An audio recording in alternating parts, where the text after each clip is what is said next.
आप सभी लोगों का केशवा हेयर केयर में बहुत बहुत स्वागत है। दोस्तों, अगर आप ये वीडियो देख रहे हैं देन डेफिनेटली कहीं ना कहीं आपको बालों से रिलेटेड कोई ना कोई प्रॉब्लम था। आपको hair fall, hair thinning, receding hair line या बाल्डनेस से रिलेटेड कोई ना कोई प्रॉब्लम ज़रूर होगी। सो आज मैं आपको बताने जा रहा हूँ मार्केट में कौन से वो 4 या 5 सबसे ज़्यादा यूज़ किए जाने वाले तरीके हैं जो कि बालों को हेयर फॉल, हेयर थिनिंग की प्रॉब्लम को कंट्रोल करने के लिए इस्तेमाल किए जाते हैं। साथ ही साथ मैं आपको ये भी बताऊंगा कि उन तरीकों में अगर आप इस्तेमाल करते हैं तो आपको कितना खर्चा आ सकता है। हेयर फॉल को रोकने के लिए जो तरीके हैं मार्केट में, उनको रोकने के लिए कितना आपको जो है खर्चा लगाना पड़ता है। साथ ही साथ उनके प्रो क्या हैं, उनके कॉन्स क्या हैं, ये भी मैं आपको बताऊंगा। और लास्ट में मैं आपको ये भी बताऊंगा कि कौन सा तरीका बेस्ट है, कौन से 1-2 तरीके बेस्ट हैं और उसमें भी आप चूज़ कर सकते हो अपने हिसाब से। अगर आप इंटरेस्टेड हो आइए शुरू करते हैं।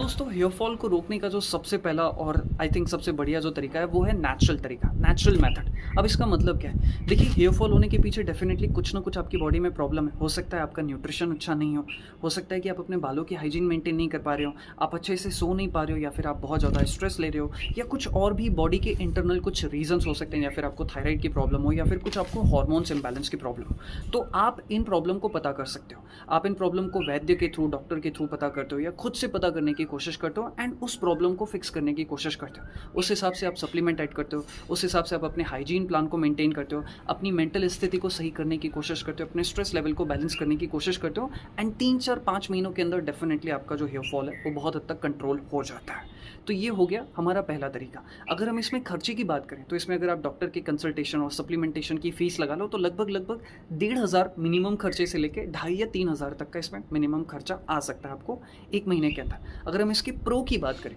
तो प्रो सबसे अच्छी बात यह है कि इसमें आपकी बॉडी भी हेल्दी होगी और आपके बाल भी अच्छे होंगे और आपका हेयर फॉल भी कंट्रोल में आ जाएगा। और ये हो गया प्रो। अगर हम कॉन्स की बात करें तो इसमें आपको थोड़ा सा पेशेंस और डेडिकेशन देना पड़ेगा और डिसिप्लिन मेंटेन करना पड़ेगा। तो कुछ लोग यहाँ पर लैग कर जाते हैं, मतलब 1 महीना हुआ रिजल्ट नहीं आया तो वो डाउन हो जाता है कि अरे हमें रिजल्ट नहीं आ रहा है तो हम छोड़ देते हैं। तो ये इसका कौन हो सकता है, लेकिन इसकी सबसे अच्छी बात यह है कि इसके कोई साइड इफेक्ट नहीं है। तो ये हो गया हमारा पहला नेचुरल तरीका। दूसरा जो तरीका है वो है कुछ टॉपिकल सॉल्यूशंस का इस्तेमाल करना। टॉपिकल सॉल्यूशंस जैसे कि आप बिना डॉक्टर के प्रिस्क्रिप्शन के भी उन चीज़ों को हासिल कर सकते हैं। जैसे कि आजकल तो बहुत सारी इंटरनेट पर ऑनलाइन वेबसाइट्स आ गई जो कि इन प्रोडक्ट्स को बेचती हैं और आप में से बहुत सारे लोगों ने सुना भी होगा। इसे हम कहते हैं बेसिकली मिनॉक्सिडिल और फिनेस्टराइड। हो सकता है इस चीज़ के बारे में मेरी बहुत ज़्यादा जानकारी नहीं है, बट हाँ, क्योंकि हम इस फील्ड में तो हमें कुछ कुछ जानकारी है और वो मैं आपको बताना चाहता हूँ। मिनॉक्सिडिल बेसिकली एक तरीके की एलोपैथिक दवाई आप समझ लीजिए। ये एक तरीके का सोल्यूशन होता है जो कि आपको अपनी स्कैल्प पर एक्सटर्नली अप्लाई करना होता है, जिस तरीके से आपको डॉक्टर गाइड करते हैं या फिर जो भी आपके कोच होते हैं वो आपको बताते हैं। तो ये जो मिनॉक्सिडिल सोल्यूशन होता है ये क्या करता है, आपकी हेयर फॉलिकल्स को रिजुवेनेट करने में या उन्हें एक्टिवेट करने में मदद करता है। हेयर फॉल, हेयर थिनिंग होने के पीछे रीजन क्या होता है कि आपका हेयर फॉलिकल वीक हो रहा है, जिसकी वजह से बाल पतले होते हैं, फिर वो झड़ जाते हैं। तो ये क्या करता है, उन्हें रिजुवेनेट करने में हेल्प करता है। और साथ ही साथ फिनेस्टराइड भी नाम की एक चीज़ होती है जिसको आपको जो है ओरली लेना होता है। आजकल तो टॉफीज के फॉर्म में भी ये फिनेस्टराइड आ गए। तो ये क्या करता है, आपकी बॉडी में जाके DHT को ब्लॉक करता है, जो कि आपकी हेयर फॉलिकल्स को नरिशमेंट करने से रोकता है ना, DHT। तो ये फिनेस्टराइड उसे ब्लॉक करने में हेल्प करता है, तो जिसकी वजह से आपके बालों को नरिशमेंट मिलता है और जो मिनॉक्सिडिल है वो हेयर फॉलिकल्स को रिजुवेनेट करने में मदद करता है। अब हम बात करते हैं इसकी प्रो की सबसे अच्छी बात ये है कि यहाँ पर पॉसिबिलिटी है कि आपका हेयर फॉल रुक जाएगा एंड आपके बालों की ग्रोथ अच्छे होने के चांसेस है। मैं दोनों की बात कर रहा हूँ, मिनॉक्सिडिल और फिनेस्टराइड अगर आप ले रहे होते हैं। और अगर हम कॉन्स की बात करें तो 100% चांस नहीं है कि आपका हेयर फॉल रुक ही जाएगा। 50-50% चांसेस है कि 50% रुक भी जाएगा और 50% चांसेस है कि नहीं भी रुक सकता है। और कुछ ना कुछ साइड इफेक्ट्स होने के भी चांसेस है, जैसे कि आपको स्कैल्प इरिटेशन, स्कैल्प पर रेड हो जाना या आपको इचिंग की प्रॉब्लम भी होने के चांसेस होती है।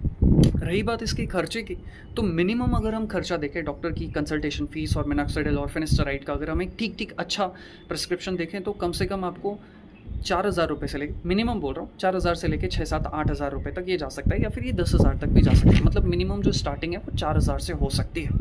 दोस्तों, जो तीसरा तरीका है उसे आप में से बहुत कम लोगों ने सुना होगा। इसे कहा जाता है लेज़र लाइट थेरेपी। बेसिकली इसे ऑल्सो ये भी कहा जाता है low level laser light therapy, या फिर इसे रेड लाइट थेरेपी भी कहा जाता है। इसमें क्या होता है पता है, बेसिकली आपकी स्कैल्प में रेड लाइट्स छोड़ी जाती है जिनकी फ्रीक्वेंसी बहुत हाई होती है और वो माना जाता है कि वो आपकी स्कैल्प में जाती है और आपकी स्कैल्प में जो हेयर फॉलिकल्स होते हैं उन्हें रिजुवेनेट करने में मदद करती है। तो कहीं ना कहीं ये आपके ब्लड सर्कुलेशन को बढ़ाती है और हेयर ग्रोथ में भी बहुत ज़्यादा मदद करती है। लेकिन अब हम बात करते हैं इसके प्रो एंड कॉन्स की। तो देखिए प्रो की बात ये है कि इसमें आपकी बॉडी को कोई हार्म नहीं पहुंचता है और अभी तक इसके कोई साइड इफेक्ट्स भी नहीं दिखाई दिए। मतलब बहुत सारे लोगों ने करा है एंड उन लोगों का कहना है कि हाँ ये एक अच्छी थेरेपी है और इससे डेफिनेटली धीरे धीरे जो है रिजल्ट आना शुरू हो जाते हैं। ऐसा जिन लोगों ने करा है उनके एक्सपीरियंस के आधार पर मैं बता रहा हूँ। अगर हम कॉन्स की बात करें तो इसे आपको लॉन्ग टाइम तक लेना पड़ता है। मतलब कम से कम आपको इसके 15-20 सेशंस लेने पड़ेंगे और हर एक सेशन का खर्चा जो है वो कम से कम 3-4 हज़ार रुपये से लेके 20,000 रुपये तक भी हो सकता है। ऑन एन एवरेज अगर मैं हर एक सेशन का 2,000 रुपये भी पकड़ लूँ तो इस हिसाब से अगर आपके 20 सेशंस तो मिनिमम आपको कराने ही पड़ते हैं, तो कम से कम आपको 40 से 50 हज़ार रुपये इसमें खर्च करने पड़ सकते हैं। और ये जो सेशन है ये आपको हर हफ्ते या फिर हर महीने लेना पड़ सकता है। तो ये इसकी जो है एक प्रॉब्लम हो सकती है। एंड दोस्तों जो चौथा तरीका है उसके बारे में आप सभी लोगों ने सुना ही होगा और इसे हम कहते हैं हेयर ट्रांसप्लांट। हेयर ट्रांसप्लांट में क्या होता है कि बेसिकली जैसे आपके बाल यहाँ पर नहीं है, आप गंजे हो गए, तो क्या करेंगे कि जिस एरिया में आपके बाल एक्टिव है, जहाँ के हेयर फॉलिकल्स अच्छे हैं, आपके बियर्ड के हो गए, यहाँ के हो गए या बॉडी के और दूसरे हिस्से के भी हो सकते हैं, तो वहाँ से वो जो बाल है उठा के वो आपके बाल्ड एरिया में जो है डिस्पैच कर दिए जाते हैं या इंजेक्ट कर दिए जाते हैं। तो ये होता है हेयर ट्रांसप्लांट का तरीका। प्रो की बात करें तो भैया मैटर सॉल्व है कि लाइक एक बार आपने हेयर ट्रांसप्लांट करा लिया तो 10-12 साल तक छुट्टी है, फिर आपको टेंशन लेने की ज़रूरत नहीं पड़ती। लेकिन कॉन्स की बात करें तो भैया कॉन्स पर ध्यान देना ज़रूरी है। आपकी स्कैल्प पर कुछ सर्जिकल ऑपरेशंस हो जाते हैं, एक तरीके से आप समझिए कि इंजेक्शंस आ रहे हैं, जैसा कि आप यहाँ फोटो पर देख सकते हैं। तो आपकी स्कैल्प थोड़ी सी फूल जाती है, तो आपको रिकवरी में भी टाइम देना पड़ता है। और दूसरा जो सबसे बड़ा कौन सा इसका ये है कि सभी के लिए सूटेबल नहीं है और इससे कुछ हद तक अगर आप गलत तरीके के डॉक्टर से करवा रहे हैं या किसी को एक्सपीरियंस बहुत कम है तो आपको फिर नुकसान होने के भी चांसेस हो सकते हैं।